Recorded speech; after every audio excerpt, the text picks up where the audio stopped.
All right, let's dive right into this explainer and master what is basically the ultimate high stakes balancing act: the perioperative assessment and management of a cardiac patient undergoing a non cardiac surgery. Welcome to a systematic approach brought to you straight from the platform of Anesthesia Learners Academy. Today, we're taking the latest 2024 American College of Cardiology and American Heart Association guidelines, the ACC/AHA, and we're going to translate all that dense information into clear, actionable steps for you to use in the operating room. So here is our roadmap for today's journey. 1. The cardiac risk dilemma. 2. Step 1. Functional capacity. 3. Cardiac testing and biomarkers. 4. Managing high-stakes medications. 5. Intraoperative supply versus demand. And finally, 6. Postoperative myocardial injury. Let's get right into it. Section 1. The cardiac risk dilemma: postpone or proceed. Okay, so we start at the very beginning of the patient journey. Picture this. You're faced with a complex admission, and the clock is literally ticking. This is the real-world clinical dilemma, right? You have to decide if the sheer urgency of the surgery completely overrides the cardiovascular risk.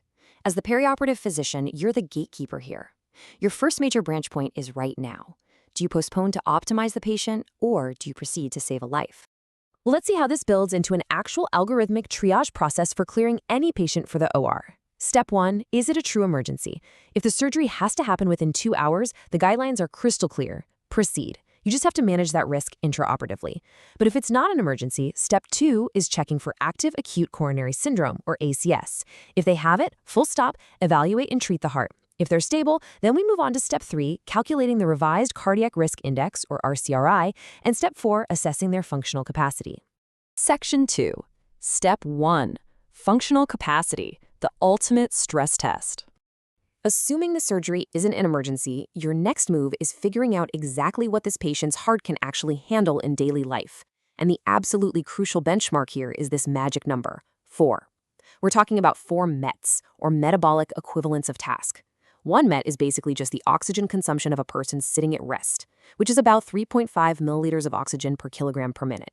For surgery, we need them to hit at least 4 METs to prove their heart actually has the reserve to handle surgical stress. This is where the classic pre-op eyeball test comes in handy. You don't always need a fancy treadmill, you really just need to ask the right questions. Can they climb a flight of stairs or walk up a hill without totally gasping for air? If so, great, they're likely above 4 METs. But if they can't even sweep the floor or do light household chores, their status is poor. Now, if you want an objective number, calculate the Duke Activity Status Index, or DASI.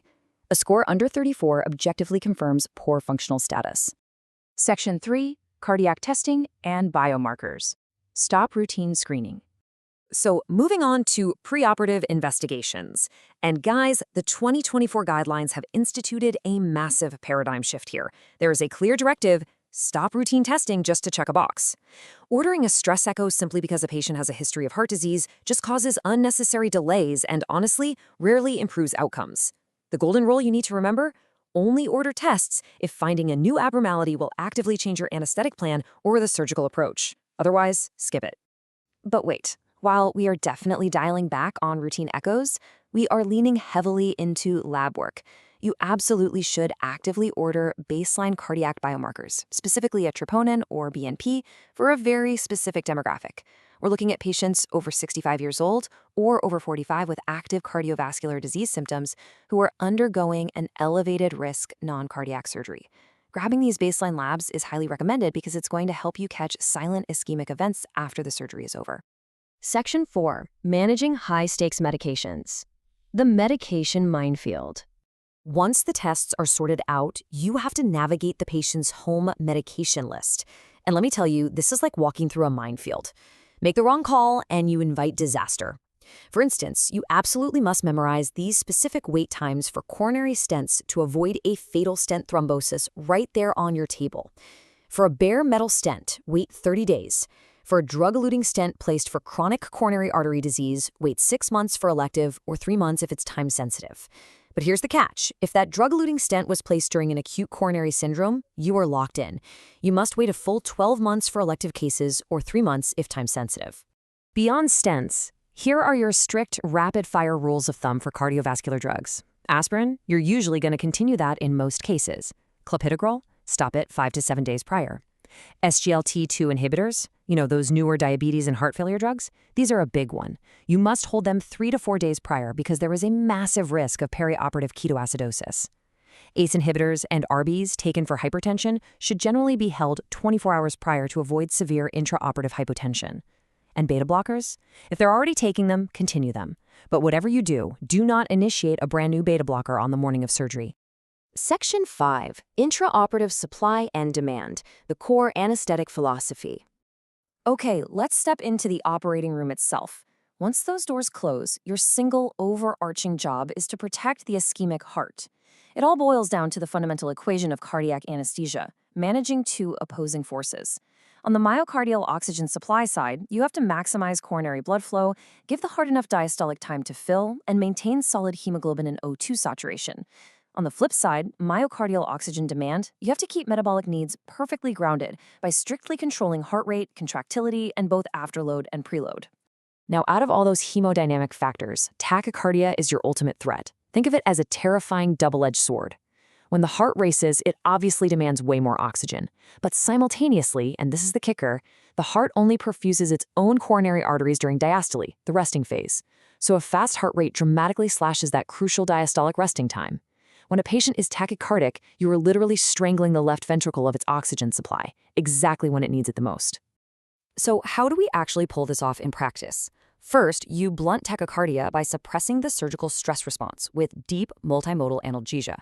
Next, you aggressively maintain a mean arterial pressure greater than 65 millimeters of mercury to drive that coronary perfusion forward.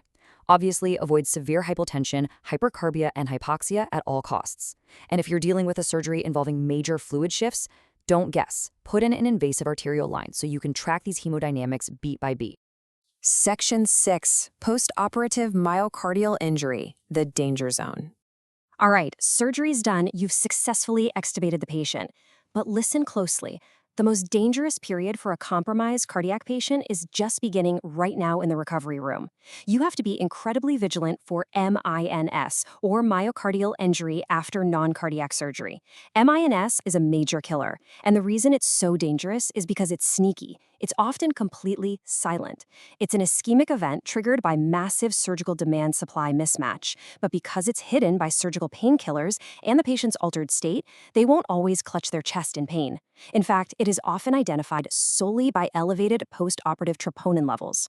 And because of this silent threat, the guidelines mandate a very strict 24 to 72-hour troponin surveillance timeline. Remember those baseline labs we talked about earlier? If you only check baseline labs and then just ghost the patient, you will absolutely miss this. You need to pull a troponin at 24 hours, again at 48 hours, and sometimes up to 72 hours. This proactive surveillance is literally the only reliable way to catch silent MIs triggered by postoperative pain, shivering, and overall systemic stress. So there we have it. We've mapped out the complete journey from the platform of Anesthesia Learners Academy, from that very first triage decision, tiptoeing through the medication minefield, pulling off the intense hemodynamic balancing act in the OR, and finally hunting down those silent threats in recovery. You now have the systematic framework to algorithmically protect the heart's delicate supply and demand.